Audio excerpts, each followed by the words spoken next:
reka tubahaye ikaze kuri Bismart Media. Bismart ni ikigo cy'ikoranabuhanga kibafitiye serivisi nyinshi z'ikoranabuhanga. Uhageze wahasanga ibintu byose wifuza, harimo nka studio ikora amafoto yaba yo hanze yaba mu birori, byaba amabride show atandukanye, mbese ibi birori byose bitandukanye barabigukorera kandi neza. Kwandika ku mipira, twigisha abana gukoresha computer bakiri bato, ibintu bya networking. Mbese kuri Bismart ikintu cyose kijyanye n'ikoranabuhanga wakiyakorera. Ubwo rero tugarutse n'ubundi mu kiganiro cyacu tuhakorera cyitwa amateka y'ubuzima bwanjye. Hari umusore rero nari narahize narabuze, ariko kugeza kuri ubu noneho ndamufatishije namubonye. Reka mbanze muhe ikaze atangira twibwire. Ikaze. Murakoze cyane. Amazina yanjye ni Musore Seti. Murakoze kuba mwantumiye, nawe ndabishimiye cyane. Seti, twari twarakubuze, ariko nari ngufiteho amakuru atari menshi. Icyo nzi ni ukuri umukameramani. Seti, ibyo bintu nibyo n'abandi bibemerere cyangwa nakubeshyeraga cyangwa urambeshya ni scam? Aya ntabwo ari scam, ndi umukameramani. Mbese muri make nkora ibintu bya multimedia, videography and photography. Nibyo bintu byanjye nkora. Urabona nsanze no mu kazi nambaye jire, urabibona. Rero ntabwo ari scam. Abashaka ibikorwa byacu bagenda babibona ku mbuga zitandukanye, tugenda tubishyiraho kuri TikTok, Instagram na Facebook. Yego. Rero ibyo kuvuga ngo ni scam iki, ntabwo ari scam. Ndi umukameramani kabisa wabigize umwuga. Ndi pro. Ndi pro, ntabwo nakamejeje. Ushobora kuba iyo bavuze ngo warakamejeje hari ukuntu abantu babyumva mu yindi sansi. Rero ngewe ndi pro mu byo nkora, ndi professional. Ese wenda nubwo dusanzwe uri umukameramani, ariko mu gukamera wenda haba hariho kriteriya cyangwa se wenda hari ukuntu waba warabyize. Ese Seti, kwisanga mu rugo wisanze gute mu rugendo rwo kuba uri umufotogarafe kugeza kuri ubu? Kuba ndi umufotogarafe rero byahereye kera mbikunda. Narabikunze nyine, numvaga ko ari nk'inzozi kera. Nabonaga umuntu ufite appareil nk'imaje, sinzi uburyo nabikubwiramo, ariko narabikundaga cyane. Nibazaga uburyo umuntu areba mu kintu nka kiriya cy'ikirahuri hanyuma hakaza gusohoka ifoto n'umurabyo bikanyobera. Ariko nyine muri ayo mayobera yose nari mfite, numvaga nambikunze cyane. Nkavuga ati byanga byakunda, Imana izamfashe ngere kuri ibi bintu nanjye nzabikore nk'umwuga. Nta nubwo numvaga ko bizangaburira, ahubwo numvaga ko nzabikora gusa biri fani, nkishimisha bisanzwe. None byarangiye ari byo ubu ngubu bisigaye binanunze, nubwo mbikora mbikunze. Biragutunze. Ese niyo mahitamo yawe wize muri segondere cyangwa hari ukundi byaje? Oya, hari ukundi byaje, ariko ntabwo ari ibintu navuga ngo biri kure cyane. Muri segondere murabizi iyi si turimo ni isi, navuga ni isi y'insazi. Ibyo uba warize uzi kuzakora, iyo ugeze mu buzima bwo hanze usanga ari ibintu bitandukanye cyane. Rero ngewe kuri nge ntabwo ari byo nize muri segondere. Nize economics, geography and history. Ubwo rero ukuntu nisanze muri uyu mwuga byo ni inkuru ndende, ariko nayibanyuriramo mu gihe kitari kirekire cyane. Yego, ni wowe ubwo nawe ubaye mu bantu bake bavuga ko ishuri ari igihuha. Oya, ishuri si igihuha. Kuko impamvu ari igihuha, sinumva ukuntu umuntu yize economics, geography yarangiza akaza kwisanga mu bukameramani. Kuko muri economy nta computer tubonamo, nta kamera tubonamo, nta network irimo. Ukuntu rero waje ubwo nyine, ubwo nawe ufata amashuri nk'igihuha. Ubwo tubifata utyo nk'abandi bose bavuga ngo amashuri ni igihuha. Oya, kuri njye ku ruhande rwanjye, ariko nanone iyo urebye nyine ntabwo mbizi, gusa nanone ntabwo ari scam cyane, kuko ibi bikoresho dukoresha by'ikoranabuhanga byanga byakunda bikoresha indimi z'amahanga. Nta gikoresho dukoresha kirimo ururimi muri setting zarwo, kirimo ururimi rw'ikinyarwanda, icyongereza cyangwa igifaransa n'izindi ndimi.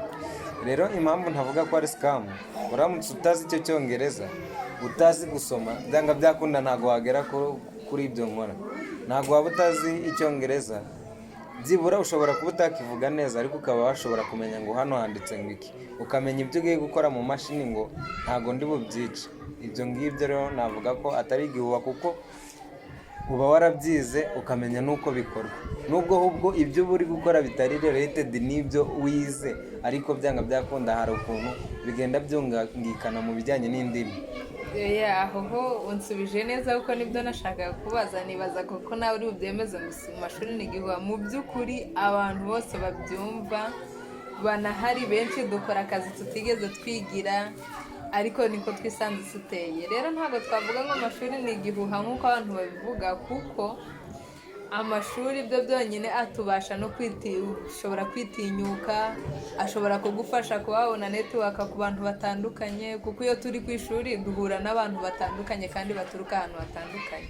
Niyo mpamvu abantu bavuga ngo ishuri ni igihuha, ibyo bintu mubisibe mu mutwe pe. Hagati aho rero nubwo twatangiye nyine tubwira ko nyine uri umukameramani, ariko mu by'ukuri ntago tuzi ngo ese Seti ni muntu ki. Twatangiye twisekera kuko twari tugusanze mu kazi, ariko twumvaga nk'umuntu uri kukubona nk'abantu bazakumva cyangwa n'iki, waduha amateka atari maremare y'ubuzima bwawe, kuko n'ubundi ikiganiro cyacu hano gikurikirana abantu n'amateka yabo. Ese wowe watunyuriramo byibura amateka yabo mu gihe wibuka, mu myaka runaka nyine igihe uba wibuka inzira waciyemo. Ese Seti yibuka mu myaka ingahe ishize, ese byagenze gute? Noneho nyirizina noneho uratubwirira kuko wabaye umukameramani, watubwiye na background y'ubuzima bwawe. Okay, murakoze cyane. Background y'ubuzima bwanjye cyangwa se amateka yaranze ubuzima bwanjye kuva nkiri muto kugeza aka kanya ni ndende cyane, ndende pe, ni ndende kabisa. Urasamarayizinga nk'umuntu wize. Ni ndende cyane kuko akenshi iri fani, nanone hari ukuntu ibabaje cyane, irababaje cyane bitewe n'uko ubuzima tubayemo ntabwo ari sawa kabisa, ntabwo ari sawa. Ariko n'abatindiye ngiye ubundi mu rugo kavukire ni muri Kongo, ndi impunzi. Ikindi dutangiye kuvuga ngo ndi muntu ki, ni umwana, sindi n'umwana, ndi umuntu udakuze cyane nanone sinzi nyine, gusa ndi umusore. Ndi umusore sinubatse, yego ndacyari ingaragu. Ikindi nize segonderi ndayirangiza. Ubuzima bwanjye rero nk'uko wabimbwiye, kuva twaturutse muri Kongo 2012, nari mfite imyaka mike cyane, ariko muri iyo myaka mikeya nahabonye ibintu bitangaje bibabaje, kuko ubuzima bw'intambara nawe urabizi ntibuba bworoshye. Rero twaciye mu buzima bukomeye cyane. Twavuye muri Kongo 2012 mu ntambara yari yanganishije M23 na leta ya Kongo FARDC. Icyo gihe duturuka muri Kongo nari ndi umwana mutoya, ndibuka nibwo bwa mbere nari ngiye kwisanga njye ubwanjye nisanze ndi ahantu ntashobora gukenera nk'ibyo nakeneraga ngo mbibone. Buri kanya iwacu twanywaga amata, turi abantu twari tubayeho ubuzima bwiza donc muri Kongo. Ariko nyuma byaje guhinduka, nisanga bya bindi nakeneraga ntakibibona, ayo mata, ibyo birayi, ibyo bigori, ibiki byose ntakibibona. Tubayeho mu buzima bubi, n'igikoma kukibona ari ibintu bizarensaze cyane. Utaragera kure wenda ngo utubwire ubuzima wagezemo umaze kuba impunzi, hari ikintu byibura wakwibuka cyaba cyaratumye, mbese wari ukiri umwana ariko waba wari uzi impamvu byibura mwahunze? Ese ubuzima butoya muri Kongo wabayemo bw'icyo gihe cy'intambara, wabonaga ishusho yayo? Mbese waduha ishusho yo kwabibonye nubwo ari muto. Ishusho y'intambara rero ngiye muri make, nk'uko nabikubwiye nari umwana, ntabwo namenya ngo bapfaga iki. Ntabwo nari bubimenye, ahubwo ikintu cyonyine nabonaga, nisanga ahantu mbona amasasu, ese nigeze mbona indege iri kurasa n'ibyo tubona, ese nabonaga ibintu biteye ubwoba, ese wenda mu rugo babaye ahantu hatari igihe rero njyewe nagiye kubona mbona ibibombe biri kunca hejuru cyane cyane, ndavuga si ibi ni ibiki, numva ni ibintu mbona biri guturika ahantu hose, mbona harahiye, mbona inka ziri kwiruka, mbona abantu bose baratabaje, abandi bari kuncaho biruka. Rero njye nta bundi bwenge nari mfite bundi, ku buryo ako kanya nahita mvuga ngo ni intambara. Gusa ntabwo nari ndi umwana muto utayoberwa ngo ni amasasu bari kurasa, nari mbizi. Ahubwo icyo nahise nkora nyine nk'ubwenge bw'abana, nahise mfata ibyansi byose mbishyiramo umuramba, nizirika mu nda, inka mba ndazirongoye ngira umusore wacu w'umushumba mba ndazirongoye ndataha nzijyana mu rugo. Abana nageze mu rugo bari kuvuga ati twari tuzi ko wapfuye iki n'iki, ibintu byose bagiye kubona babona mbayingutseho. Rero ako niko kantu navuga ko njye ubwanjye niboneye intambara amaso ku yandi kabisa. Iyo narayibonye. Iyo warayibonye, wabonye mu masasu nubwo utari uzi icyo bisobanura, utazi ngo ni n'ibiko, wirukanse utazi ngo bigiye hehe. Ariko ese mwigeze murara ahantu hatari mu rugo mw'icyo gihe wabonaga amasasu ameze gutya? Yego, hashize igihe gitoya nibwo intambara yakomeje kurushaho gukaza umurego.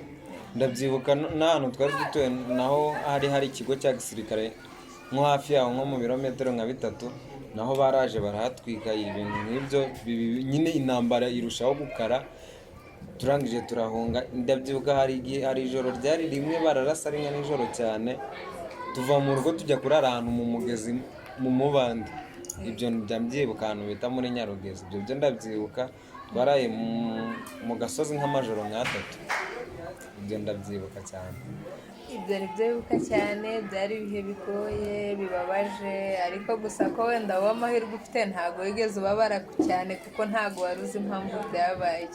Ubwo aho ngaho wenda impamvu twari tumubajije ko yadusubiriramo ni ukugira ngo byibura hari abantu baba batazi ngo abantu b'impunzi ni iki cyangwa se bahunze iki. Muri make nubwo ari muto bababwiye ko byari intambara, nubwo abenshi batayizi, ariko badusobanurira ukuntu byagenze, uko kutaba ahantu iwabo.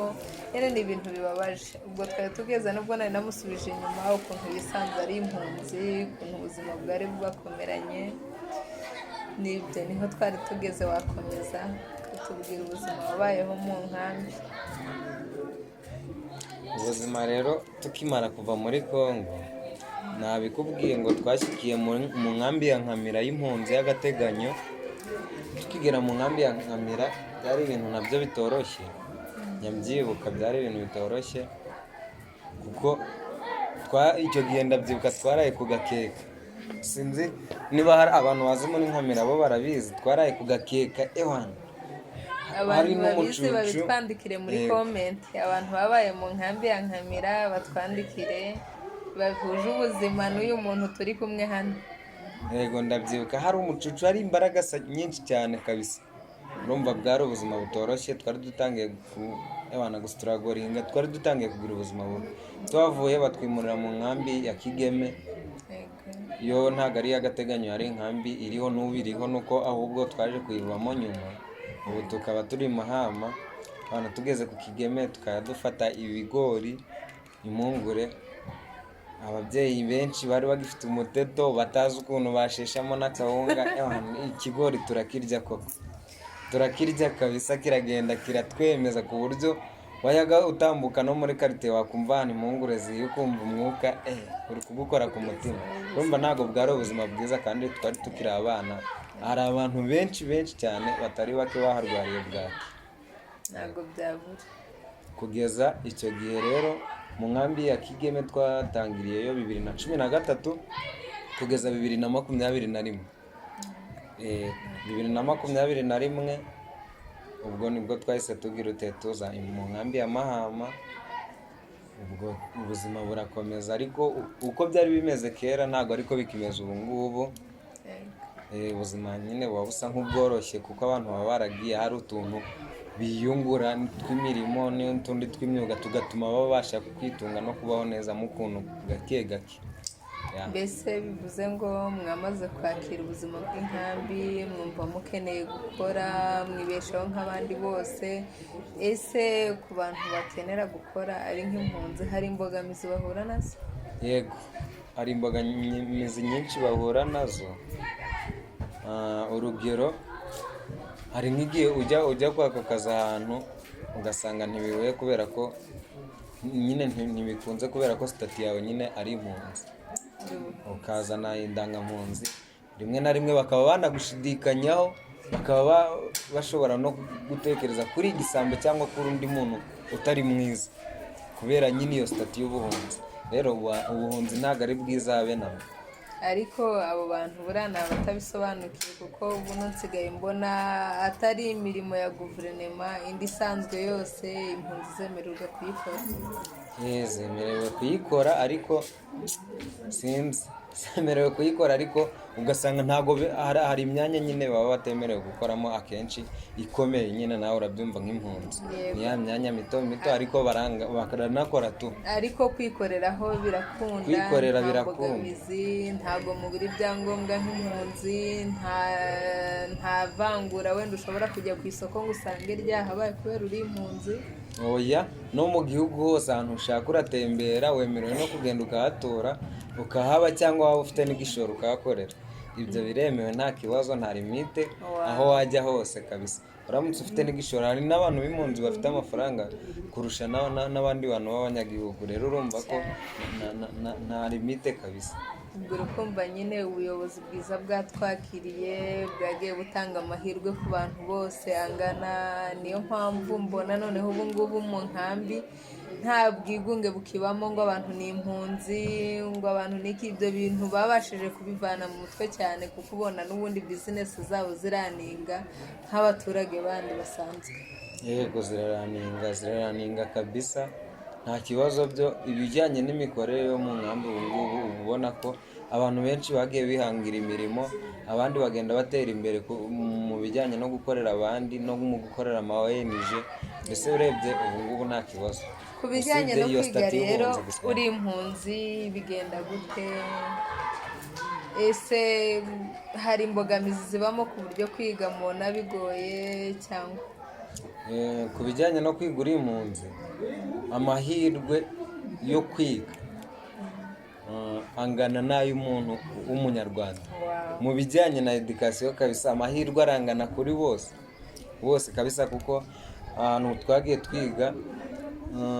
twiga mu Monday school cyangwa se aya mashuri biga bataha, wajyaga wiga ugasanga ahubwo wanabaye uwa mbere. Ibihembo undi muntu yakabonye w'umunyarwanda n'uw'impunzi ugasanga n'ubundi byose birangana. Uwatsinze ngo bamujyane muri boarding school wasangaga n'ubundi amahirwe angana kuri bose. Rero ugasanga mbese kuri njyewe ku ruhande rwanjye navuga ko amahirwe arangana ku bijyanye na edikasiyo kabisa. Ubwo bivuze ngo noneho nubwo abantu ari impunzi, mbese n'ubundi babayeho nk'abanyagihugu, bameze neza, ubu barashima rwose, nta mbogamizi bigeze bagira ku gihugu cyatwakiriye cyangwa cyakiriye impunzi muri rusange, cyane cyane abakiriwe mu Rwanda. Abo bantu bose baba bashima cyane igihugu kuruta ibindi byose, kuko cyatubereye umubyeyi kuruta n'icyatubyaye.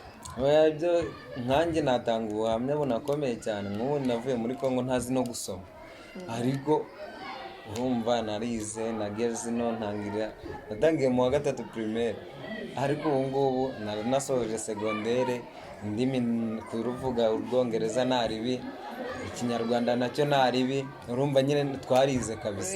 Nashima cyane kuko njya mbona abantu benshi bahabwa n'amascholarship, yaba ari ayo kwigira mu mahanga, yaba ari ayo kwigira imbere mu gihugu. Usanga abantu benshi b'impunzi baba barimo, ntahezwa rwose pe. Ku bantu batekereza ko impunzi baziheza, rwose mu Rwanda babayeho nk'abanyagihugu bandi, kuko nta kintu babahezamo. Uburezi kuri bose bwabagezeho nk'abandi banyarwanda bose, mbese ibintu byose muri rusange bameze neza. Ese nk'iko kuntu ubushima ukavuga ati nta ntuza, mbese nk'ubu ngubu ugize nk'amahirwe yo kukubwira ati hari abantu ugomba gushimira, ese wumva wowe nko ku mutima wawe wabigenza gute bitewe n'uko ubaho ugeze ukora? njye nashimira cya mbere nashima igihugu cy'u Rwanda cyatwakiriye kikaduha amahirwe angana n'abanyagihugu mu bijyanye no kwiga, bakadufata neza no mu bindi byo mu bundi buzima busanzwe.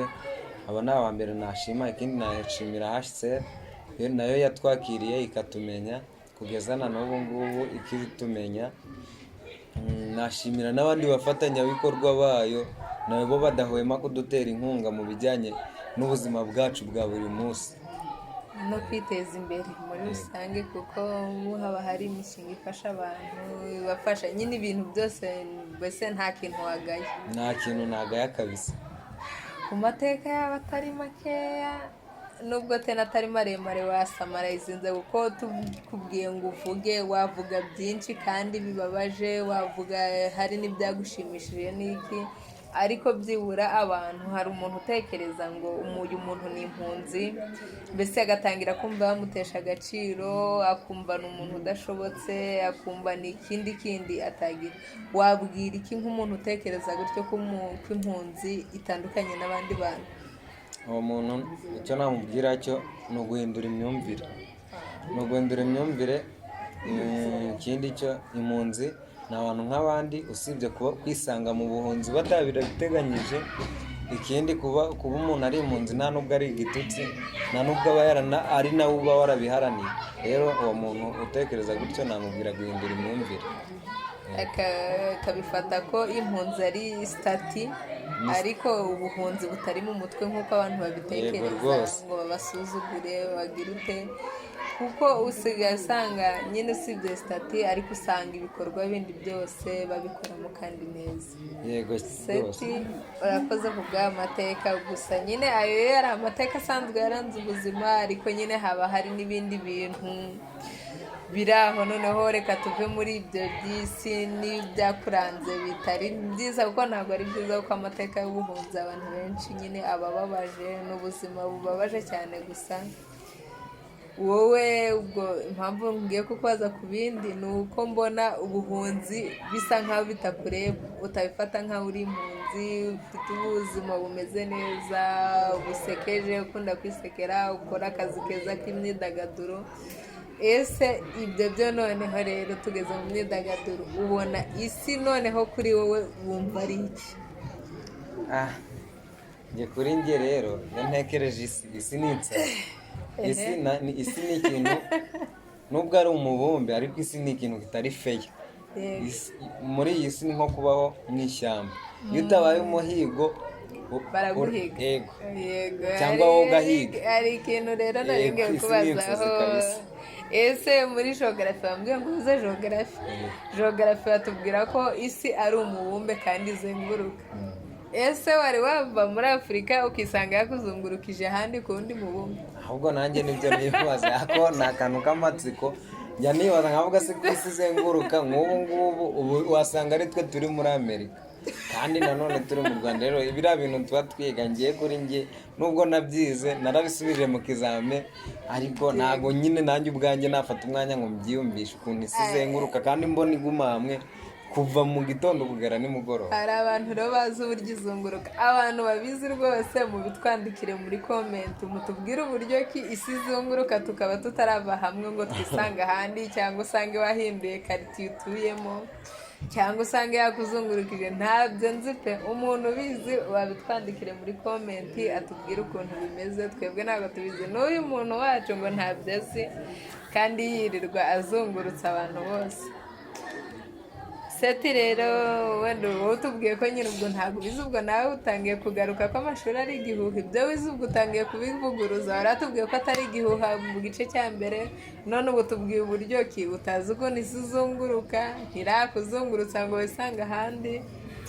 ubwo sinzi niba geography wize, niba hari ukundi kuntu yamaze, ibyo ntabwo mbizi. ishuri byo ntabwo ari scam, nk'uko nakomeje mbivuga, ntabwo ari scam, kuko ibyo bintu bya geography aba ari ibintu birenze ubwenge bwacu tutanakeneye no gukoresha mu buzima busanzwe. si ubu ngubu ngiye kuva natangira kwiga niga agaciro ka x na y ni ahantu muri kamera yanjye ndasanga ngo nshake agaciro ka x na y kugira ngo mbone ifoto nziza, nta na hamwe. nta nubwo ndajya kuri tele ngiye gushutinga ni gufata filime ngo mbabwire ngo munshakire x na y cyangwa bo ngo bayinshakishe. Rero ngiye mu buzima bwa buri munsi rwose iyo x na y ntayo nzi nawe ndayikeneye kandi yarakuzengereje. gusa ariko nanone twirengagije ibyo ngibyo nyine impamvu mvuga ko atari scam, nanakomeje mbikubwira hari ibintu byinshi tugenda duhura nabyo tukabisorovinga kuko twabashije kwiga. Yego. Rero seti hari abantu benshi ubona batarize, ukabona ntibakeneye no kumenya ibintu bihari, ntibakeneye no kumenya ngo niba ntarakomeje amashuri najya no mu myuga, mbese ukabona mu mutwe barasinziriye bumva ko ubuzima bazabaho ari impunzi, mbese bikaba ubuzima busanzwe cyangwa se niyo yaba atari impunzi ari nawe, kubera ko nubwo utuye mu nkambi ariko hari abantu muziranye batuye muri host community. Mbese abantu batuye bo ubona bari aho bumva ko ubuzima busa n'ubwarangiye batakomeje amashuri, wabagiriye ihe nama? Ese umuntu wumva ubu ngubu afite igitekerezo cyo kuba atakomeza ishuri, wowe ni ihe nama wagira urubyiruko rufunze amaboko mu mifuka kugeza kuri ubu? abantu banze ishuri nababwira ngo kuzagera ku kintu gifatika bizabagora kabisa. abo bo bizabagora babyumve banabyiteho, bizabagora. Ese uzababona nk'uko tubyumva bizabagora kabisa, ahubwo gusa nanone ariko hari abantu baba badashoboye ishuri. Tugarutse ku rundi ruhande, hari umuntu wiga bikanga pe kandi ukabona ntako atagize. Rero nanone umuntu ntajya buri icyo ashoboye mu buzima. Icyo nabashishikariza, niba bikunaniye jya no mu myuga wihangira imirimo, ubuzima bukomeze. Umusore watubwiye ko wize segonderi, hari ikintu kimwe byibura muri segonderi waba warigeze gukora? Hari ukuntu twigaga rero twebwe wenda muri segonderi ugasanga nk'abasore bari mu kigero cyawe agahita avuga ngo njye ntabwo narya ibiryo byo ku ishuri kandi mfite umusheri twigana uhari. Ese waba uri mu bantu baretse kurya kubera umukobwa muteretana cyangwa yakogerezaga n'isi? Sitori yo ku ishuri kari akantu rero kandi utatubeshya. njye nakubeshya bigitangira nari umuntu ukunda agakoma cyane ku ishuri, kararyoha agafo agakoma ko ku ishuri. Ari boro sinzi niba uyizi, ariko abayizi iyo barayizi abantu bazi ko kandi bayandika baziranye na abantu bazi iyo barayizi. Akaboro ari ahantu twize bashyiraho itegeko, kubera ko umwanya w'igikoma watwaraga umwanya munini cyane, ugasanga amasomo atangiye atinze kubera igikoma abantu bakinyweye nyine bigatwara umwanya munini. Noneho abayobozi b'ikigo bashyiraho itegeko ryo kunywa igikoma mbere y'uko amasomo atangira, akantu bita kuri tema akantu bita kuri tema igikoma saa 12 abanyeshuri bakaba bari kukinywa. Twarabyukaga mu gitondo cya kare kare ugashyiramo inifomo yawe, nta gukaraba umubiri wose, reka ikintu twakoraga sinzi niba hari abantu bakize, wajya gufata nk'amazi mu gakombe ayandi yo kwinyuguza ugakozamo intoki ebyiri ibyo bintu urumva tukazinduka kabisa tukagenda. Babyitaga kuri tema, tukagenda tugaterura igikoma tukaza kizana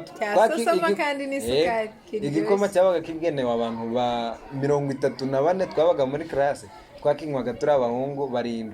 Abasore banywaga igikoma ndabasuje, twakinywaga turi abahungu 7. Rero ari igihe cyageze none haba umukobwa twiganaga nawe wakundaga igikoma cyane, nawe yiharaza kuzinduka, twaba turi kukinywa.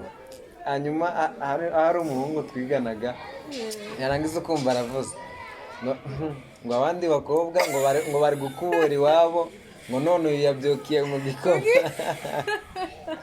Urumva nyine uwo mukobwa yahise agira ipfunwe ahita yongera kuzinduka. Rero ibintu byo kwishuri kabisa iyo mbyibutse byari panika, nakundaga kwamasa icyo gikoma. Hari n'undi twavuganye nubwo tutabivuganye hano, naramubaje mbese ugikumbura kwishuri ati cyane igikoma twanyweye kiraga, ikibazo nuko cyagezeho kigahagarara, ariko twari tubayeho neza. Noneho abakobwa wabonaga bafite ikibazo cyabo rero bakavuga ngo hari agahungu cyangwa agasore kari kuntereta ntabwo katuma ngo igikoma ntabwo katuma ndya agahora yigunze kubera inzara. Abakobwa ntabwo mwiganaga cyangwa nta n'abahungu banze kurya kubera abasheri babo? Gusa hari abantu byagiye bibaho nyine, ariko akenshi nk'ubu nkanjye urugero ibyo bintu byabaye maze nko gukura, byabaye maze gukura urumva, maze gukura nanjye niyumvishe nk'umuntu umaze kuba umusore, niyumvishe nk'umuntu umaze kuba umusore ntangiye gutereta nkanumva nkavuga se ndanywa igikoma gute sheri wanjye, ariko ndeba nkibaza icyo kintu nkumva birancanze, ariko nanone byaje kuba nyuma ndangije ndavuga ngo ntabwo nakongera kunywa igikoma nta nubwo nakongera kurya kubera uwo mukobwa, kubera sheri wawe. ariko niba ari ikintu nicuza cyambayeho nabyo ni ibyo, kuko ni ibintu by'abana tu. Ubundi ntabwo sheri wawe niba agukunda ntabwo yagagombye gutuma wicwa n'inzara. Ibaze sheri wagukuye ku gikoma, ntabwo yagagombye gutuma wicwa n'inzara, gusa byari ubwana. Ariko nk'ubu ngubu iyo muhuye rero, ubu ndabizi ntakiri kuri tayipu yawe, ubu yaranashaje hari n'igihe yabyaye, kuko abahungu murasigara twe tuguma dushaje. Ubu ubyibuka gute iyo ubonye yarakubujije igikoma? njya numva mbabaye cyane. Ubu ngubu nibwo njya mbiha agaciro nkavuga se noneho hari n'igihe najyaga nigengesera mu ishuri nkavuga ntabwo nakora ikosa, ariko ndeba nkahora nihagazeho nigize umuntu wifunze kubera uwo mukobwa, ariko abasore twari tumeze kimwe cyagenda basoje kabisa. Nanjye hari abantu bazabona iki kiganiro turi bizeranyeho, abakobwa twiganaga bari baranze kurya kubera abasheri babo. Ndabashurije pe, abantu tuziranye ndabizi barahita babimbwira, barampamagara, bo ntavuze amazina ariko barabizi. Seti rero urakoze cyane ku mateka yawe uduhaye. Ndizera ko ikindi gihe nari narakubuze, ikindi gihe ningukenera none ntazongera kukubura, kandi urakoze kubw'umwanya wawe waduhaye. Ntabwo biba byoroshye kuza kuganiriza umuntu uri mu kazi, ariko wowe nyine witanze uranabikora. Ndagushimiye by'umwihariko ko uyu mwanya wawe waduhaye, urakoze cyane. Murakoze namwe. Nakagaruka rero kuri Bismart Media, ibiganiro byacu bishaho buri gihe, tutibagiwe ko muzajya mukanda subscribe, share and comment, abantu bacu mugakomeza kudushyigikira. Nakagaruka kuri Bismart, tutibagiwe ko mukeneye za serivisi zose twavuze mwaza, ni karibu.